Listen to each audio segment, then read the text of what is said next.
Hoje, então, a gente vai apresentar esse artigo, né, sobre a minha supervisão, né? A Bruna, então, vai fazer a apresentação do artigo e pode começar. Bom, primeiramente, então, boa tarde. Meu nome é Bruna, eu sou residente do primeiro ano de Ginecologia e Obstetrícia do Hospital das Clínicas. Hoje, sob orientação da professora Luana, a gente escolheu esse artigo da Sociedade de Medicina Materno-Fetal, que, na verdade, é uma revisão sobre o uso de corticoide no período antinatal nos recém-nascidos prematuros tardios. Só para poder sintetizar um pouquinho de como que a gente vai fazer a abordagem ao longo da apresentação, eu dividi o artigo em 6 partes, que seria a introdução do artigo, os benefícios do corticoide em prematuros tardios, os riscos imediatos do uso do corticoide, os efeitos tardios, responder, né, a pergunta se a gente deve continuar fazendo uso do corticoide nesses prematuros e se são necessários mais estudos sobre a corticoterapia. Bom, primeiro uma introdução, o artigo ele traz para a gente o conceito de prematuridade, como os nascimentos ocorridos entre 20 semanas até 36 semanas e 6 dias.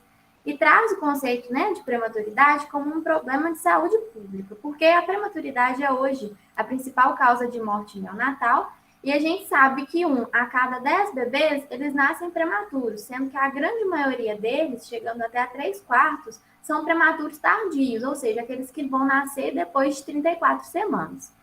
Esse estudo de 2019, que avaliou o uso do corticoide nos meninos com menos de 34 semanas, mostrou que houve redução dos riscos das complicações neonatais, incluindo a morte, síndrome de desconforto respiratório, hemorragia intraventricular e sepsis. Esse outro estudo, a LPS, ele ampliou essa recomendação que foi feita no estudo anterior até fetos recém-nascidos com menos de 37 semanas. O objetivo desse estudo, do nosso artigo em específico, foi rever a literatura e orientar, então, quem vão ser os candidatos a receber os corticosteroides e quem são aqueles que vão ter contraindicações.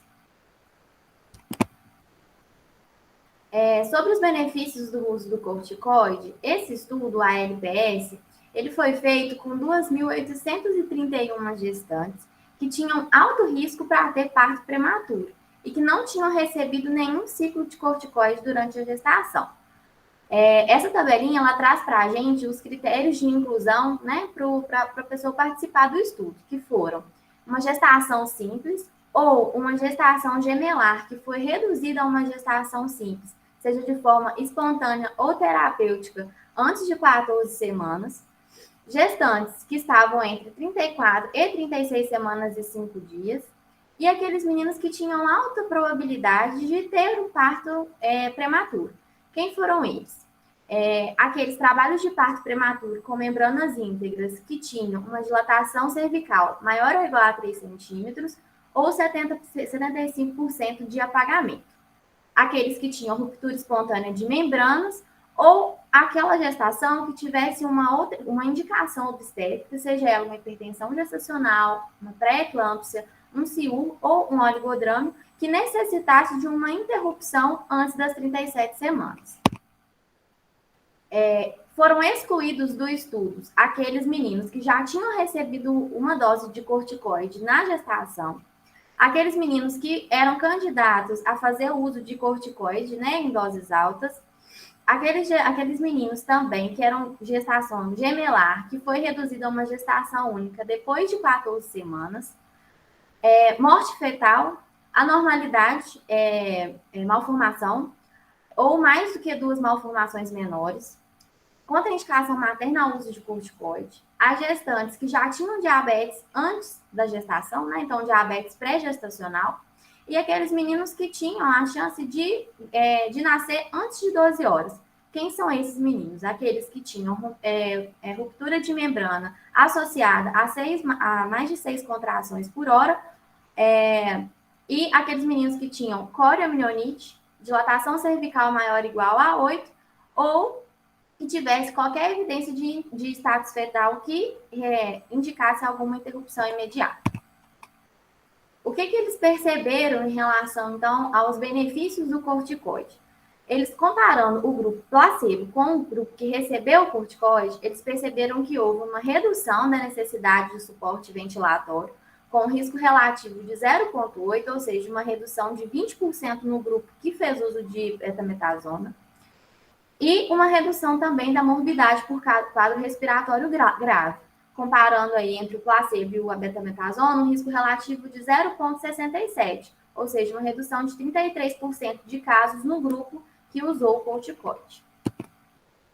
Diante desse achado, o que o artigo recomenda é oferecer um único curso de corticoide, 2 doses de 12 miligramas de betametasona intramuscular com intervalo entre as doses de 24 horas, para aquelas pacientes que preenchem os critérios de inclusão do estudo, ou seja, aquelas gestantes que estão entre 34 semanas e 36 semanas e 6 dias, que correm um alto risco de parto prematuro nos próximos 7 dias antes de 37 semanas, com nível de evidência grau 1A.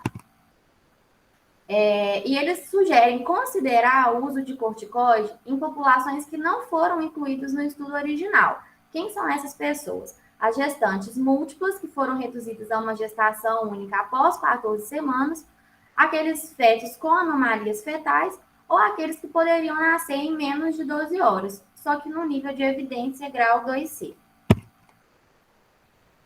Eles recomendaram contra o uso de corticoides para maturidade pulmonar fetal nas pacientes que tinham baixo risco de probabilidade de parto antes de 37 semanas, com nível de evidência 1B. E quais foram os riscos que a literatura trouxe, os riscos imediatos do corticoide? O primeiro é a hipoglicemia.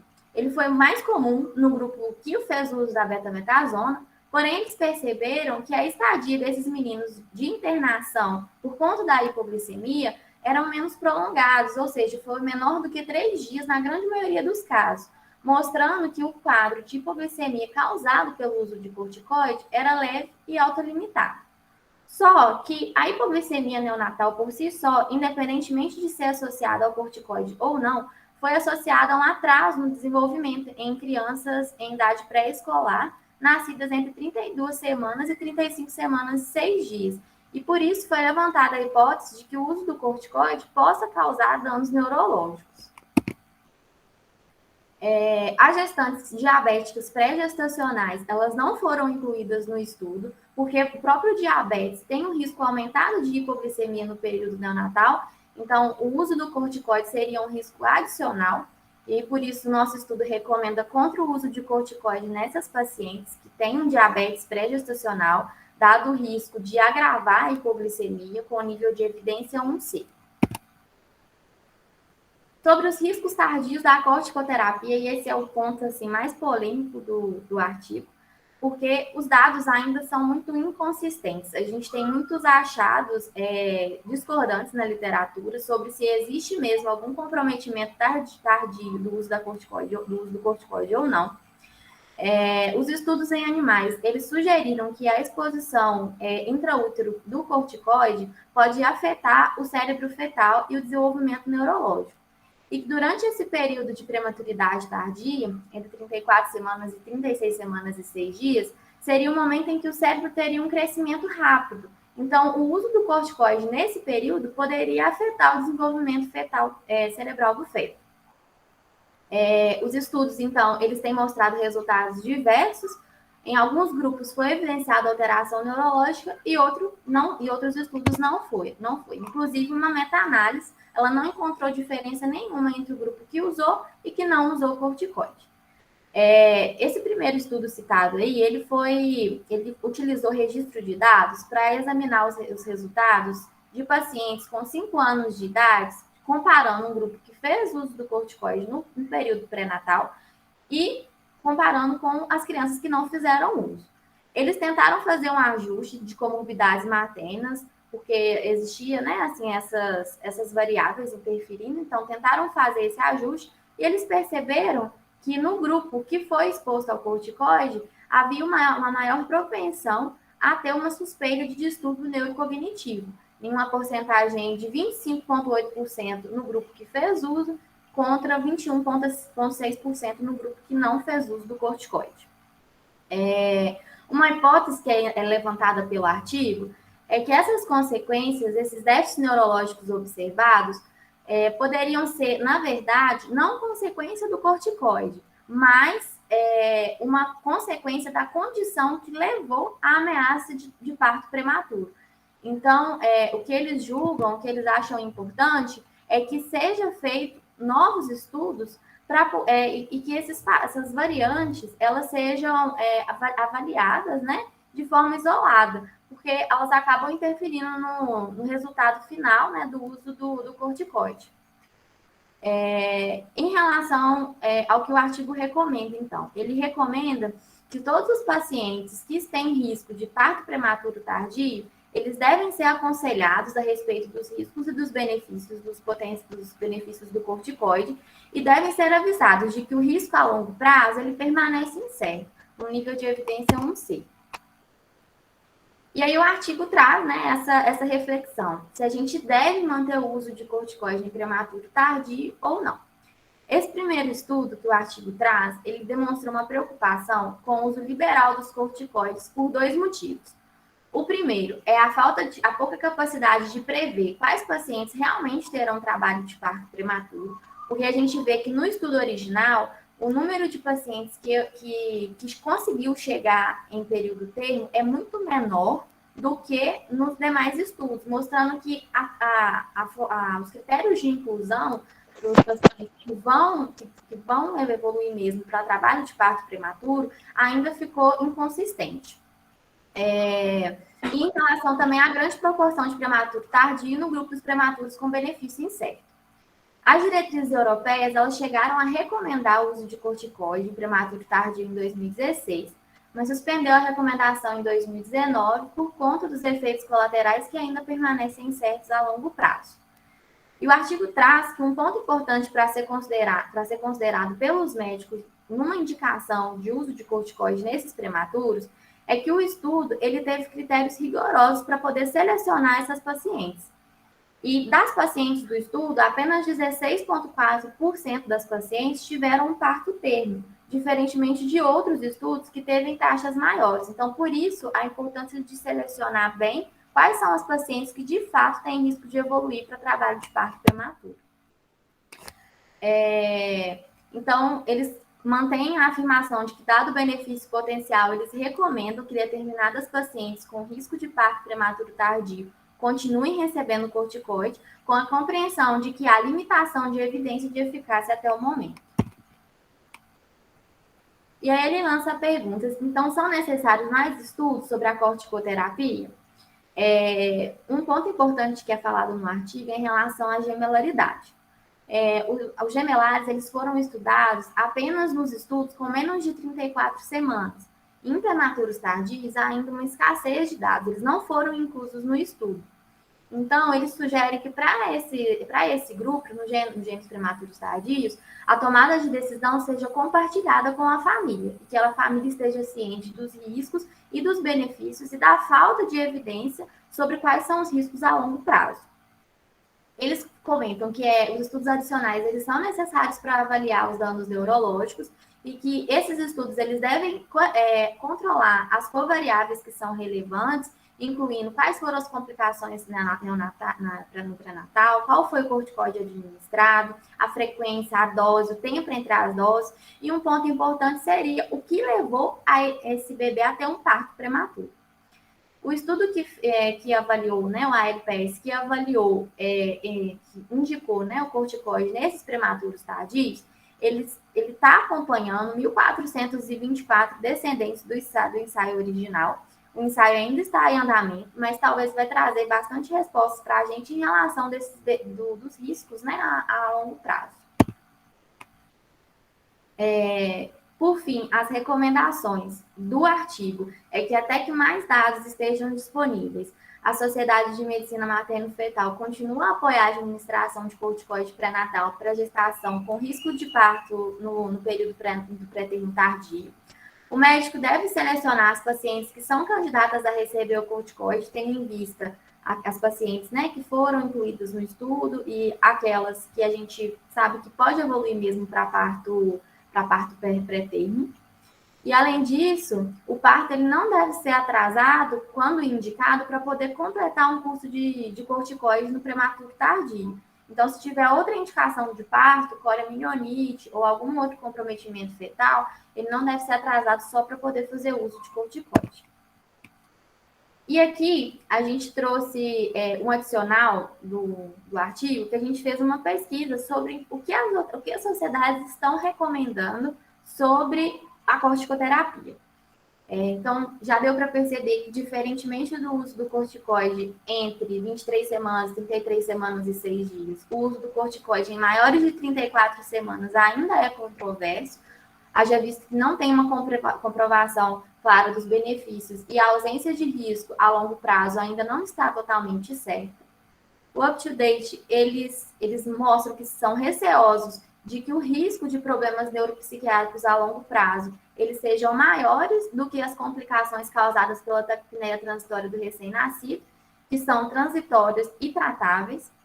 E o que o UpToDate traz para a gente é que se o paciente tiver uma programação de cesariana nos próximos 7 dias, né, ainda prematuro tardio, eles orientam a administrar o corticoide, desde que esses pacientes sejam acompanhados por estudos que irão verificar os danos neurológicos desses pacientes, que irão acompanhar eles a longo prazo. E por que na cesariana, né? Porque a cesariana está associada a mais risco de complicação respiratória do recém-nascido. Então, por isso, eles mantêm a indicação do uso do corticoide. Já nos pacientes que vão evoluir para parto vaginal, eles orientam não administrar e também orientam não administrar nas pacientes que têm baixo risco de parto prematuro. A Sociedade, então, de Medicina Materno-Fetal recomenda o curso de 2 doses de corticoide para mulher entre 34 e 36 semanas e 6 dias, com as seguintes advertências. Se a mulher tiver dilatação cervical maior ou igual a 3 centímetros, ou um apagamento maior ou igual a 75%, ela tem indicação a fazer o uso de corticoide, mas só que a tocólise ela não deve ser usada para atrasar o parto para a conclusão do uso do corticoide. Para aquelas mulheres que tiver potencial indicação médica ou obstétrica para parto precoce, o uso de corticoide ele não deve ser administrado até que um plano definitivo para o parto tenha sido feito.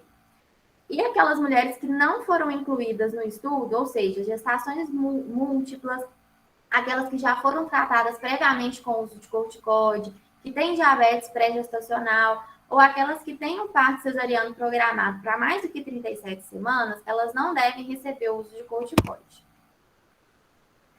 Já a COG, ela traz para a gente, ela recomenda para mulheres com gravidez única entre 34 semanas e 36 semanas o uso de corticoide com as seguintes advertências. A administração ela não deve ser feita na paciente que tem cório. A tocólise ela não deve ser usada para atrasar o parto nas mulheres com sintomas de trabalho de parto, só para poder fazer o uso de corticoide. Então, se a paciente tiver alguma indicação para a condução do parto, ele não deve ser adiado só para poder fazer o uso do corticoide. Ele não deve ser administrado se a paciente já tiver recebido um curso anterior de corticoide. E os recém-nascidos, eles devem ser monitorados para a hipoglicemia, por conta do alto risco, né, da paciente desenvolver. Já o NICE, ele também orienta fazer o uso do corticoide para mulheres entre 34 e 35 semanas e 6 dias, que estejam com suspeita, com diagnóstico ou com trabalho de parto prematuro estabelecido. Que por algum motivo o trabalho de parto prematuro ele vai ser indicado, seja por complicação materno-fetal, ou para aquela paciente que tem uma ruptura prematura de membrana antes do trabalho de parto. Essas foram as referências, né? A gente utilizou o artigo e também as informações do UpToDate. E em relação a um fechamento assim, do artigo, a gente pode ver que ainda há muito que se estudar sobre o uso do corticoide nesse grupo específico de prematuridade tardia, porque ainda não existe algo tão bem estabelecido igual existe nos prematuros precoces. Então, a gente aguarda aí os resultados, né, do estudo que está acompanhando os pacientes que fizeram parte do estudo original, para poder evidenciar com mais certeza quais são os riscos a longo prazo, né, desse uso do corticoide. Então é isso. Obrigada.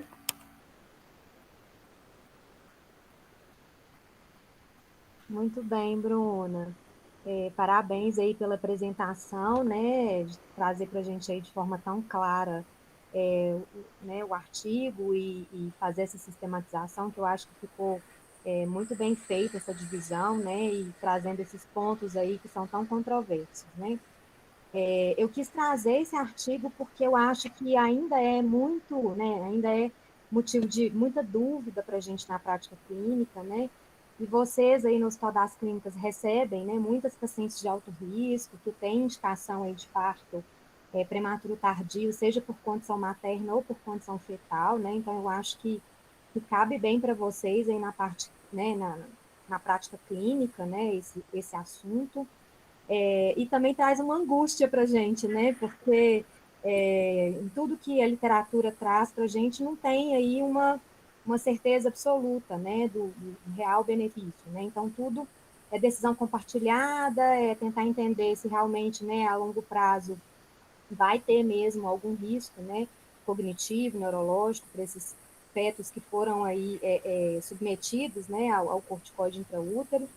Então, mesmo para a gente discutir, porque é um assunto que é realmente controverso, é controverso entre as sociedades, né, até o ponto de corte aí até quando, né, tanto que eu pedi para a gente colocar aí, acrescentar a questão aí do up-to-date, até para a gente poder ver que é controverso até a idade, né, máxima, né, o NICE coloca 35 semanas e 6 dias, né, o American College e a Sociedade de Medicina Materno-Fetal coloca 36 e 6, né, então T6 e 5, desculpa. Então, só para a gente trazer e compartilhar essa questão mesmo do corticoide, que ainda é incerto, mas até então, né, teve essa revogação aí, entre aspas, né, de não usar, né, porque isso vai e volta na literatura, né, antes falava assim, não vamos usar nos prematuros tardios porque não vai ter benefício, né, e agora retorna novamente, né, o uso aí até 36 semanas e 6 dias, né? Então, eu trouxe mesmo para a gente discutir isso, né? Eu vou abrir aí para quem quiser fazer pergunta, quem quiser acrescentar.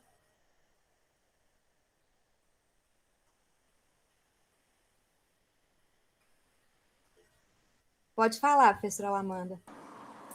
Aí, tá vendo? Eu espero um pouquinho, mas Mas ninguém fala, né, professora? Oh, meu Deus! então, aí vai dando aquela ansiedade própria, né? Eu acho ótimo, porque a senhora não me deixa sozinha. Não te deixo de jeito nenhum, Aliana. Nem a Bruna. Primeiro, queria agradecer você e Bruna pelo excelente artigo. É muito bom que a gente está tratando de algo do nosso dia a dia, né? É algo do dia a dia do obstetra, né? Fazer a corticoterapia. Muito embora abaixo de 32 semanas as coisas já estejam mais estabelecidas, entre 32 e 30, aliás, abaixo de 34, mas 34 a 36 é aquele limbo mesmo, né? E eu queria trazer aqui para vocês algumas considerações de obstetra, digamos assim, clássico, né? Então, primeira coisa que me remeteu, sabe, pessoal, me remeteu aos meus tempos de residente, sabe? Que eu fui residente lá do professor Mário Dias, pai do Mariozinho, né? E ele tinha pavor de corticoide, não com relação ao corticoide em si, mas em algumas situações. O artigo é muito bom, o artigo ele é muito completo. Ele faz, ao mesmo tempo, uma meta-análise e, ao mesmo tempo, ele estuda aquelas 2.000 e tantas pacientes. Então, é muito consistente. Agora, eu queria fazer um pouco que a advogado do diabo um pouco. A minha preocupação é aquela lá do professor Mário. Esse corticóide vira uma panaceia. Obstetra que vai trabalhar no seu dia a dia usa corticóide para tudo. Até para a mãe que gripou e usa o corticóide com medo do feto precisar de um parto, e aí taca o corticóide lá. E nessa leva entra todo mundo, entra gemelar, entra trigemelar, entra todo mundo aí. Então, eu acho que o primeiro ponto bom do artigo é estabelecer de forma bastante rigorosa as indicações. E com relação às indicações, é que eu queria fazer uma observação, que na indicação do critério de inclusão, ele colocou rotura prematura de membrana. E no critério de exclusão, ele colocou coriamnionites. Agora, vamos ser práticos no nosso dia a dia. A gente chega lá uma paciente com rotura prematura de membranas. É lógico que a data, o momento em que essa bolsa rompeu, é um parâmetro para você identificar ou não aí uma possível coriamnionites. Mas se a pessoa não sabe dizer há quanto tempo, vamos ser práticos aqui. Essa paciente poderia ser uma candidata, entre 34 e 37, gestação única, rotura prematura. Mas vamos ser práticos, vamos ser honestos aqui. O diagnóstico de coriamnionites nem sempre ele é fácil, e nem sempre é fácil reconhecer isso, não. Vocês já viram muitos casos aí, vocês residentes não tão clássicos como eu, mas já devem ter visto fetos que nascem, evoluem com sepse e a mãe não tinha nada. Então, é lógico que tem outras causas para sepse precoce, mas entre elas uma rotura, assim, uma coriamnionites é a principal causa. Então, aí eu faço a primeira observação. Eu acho que corticóide tem o seu lugar entre 34 e 37, sim. Eu concordo com o trabalho da sociedade materno-fetal. Concordo, mas essa seleção é que é o grande lance. Selecionar corretamente. E aquela paciente que tem rotura prematura, fica um pezinho atrás dela, te dá o corticóide, espera um tiquinho, pensa bem, faz um PCR, faz uma avaliação antes, e para afastar a possibilidade de uma coriamnionites antes de fazer esse corticoide, tá? Então, esse que seria a minha contribuição. Agora, para além, eu acho que o artigo também fez um pecado. Por que tirou o gemelar? Né? Por que todo estudo você vê, né, Luana? Todo estudo, o seu mesmo também. Gemelar está fora. Gemelar está fora de tudo. Todas as pesquisas. Por quê? Realmente, gemelar é um caso à parte. Mas por que não estudar o gemelar? Porque eu acredito que, sinceramente, o gemelar seja o grande beneficiário da corticoterapia entre 34 e 36. Porque é aí que ele vai nascer. Esses menininhos que estão saudáveis, que estão uma beleza, esses é que vão nascer nessa idade gestacional. Esses que podem se beneficiar, né? Então, eu acho que aí seria um benefício duplo, né? Então, eu acho que esse é um pecadinho, e aí fica convite, todo mundo pode estudar corticoterapia em gemelar. Quem sabe, hein, Bruna? Faz uma meta-análise aí, né? Tá certo? Vamos continuar a estudar.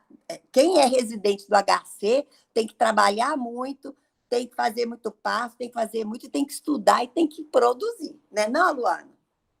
Então, é isso, gente. Eram essas minhas observações. Acho que vale a pena a gente ainda estudar muito. E com relação a, finalmente, que eu lembrei, a questão dos problemas neurocognitivos. Está aí um problema que precisa de ser estudado mesmo. Mas com toda sinceridade, se os estudos já mostram que para baixo de 32 semanas o benefício suplanta o risco, nessa condição de problemas neurocognitivos a longo prazo, mesmo a gente sabendo que o ritmo de crescimento do cérebro ele é acelerado nessa idade, sinceramente, eu diria que o benefício pode suplantar o risco. Mas a gente tem que ter elementos para falar isso. Então, tá aí mais um tema para estudar, tá bom? É isso, gente. Muito obrigada. Adorei ler o artigo, adorei a apresentação da Bruna, objetivíssima, né? Quase cirurgiã. Adorei. Um beijo à Luana, adorei a sua orientação. Obrigada, professora. Como sempre, colocações muito pertinentes aí, concordo em tudo aí que a senhora falou, né? Inclusive nessa questão aí da atenção mesmo, né, da bolsa rota para a cório subclínica, né, que nem sempre a gente tem, né, esses sintomas tão floridos, né, para a gente poder fazer esse diagnóstico e não fazer a corticoterapia aí nessas situações mesmo. Mas o artigo, ele até inclusive coloca essa questão como critério de inclusão, que, na verdade, o trabalho de parto nessas pacientes, né, que foram incluídas, né, com membrana íntegra. Então, tanto a bolsa rota quanto a cório mesmo, elas foram critérios de exclusão, que foi que a base aí desse nosso artigo, né? Então, na verdade, se a gente for olhar lá os critérios de inclusão do ALPS, ele exclui mesmo as bolsas rotas. Então, eu acho que ficou bem redondinho nesse sentido da gente não fazer... então enganei, eu pensei que ele tinha entrado como critério de inclusão, bolsa porque rota. é muita informação, né, professora? E também a gente colocou as outras sociedades, e aí tem a sociedade, se eu não me engano, não sei se foi o American College, que coloca que bolsa rota, depois de 34 semanas, você faria, né, fora do trabalho de parto. Não sei se foi o American College ou se foi mais.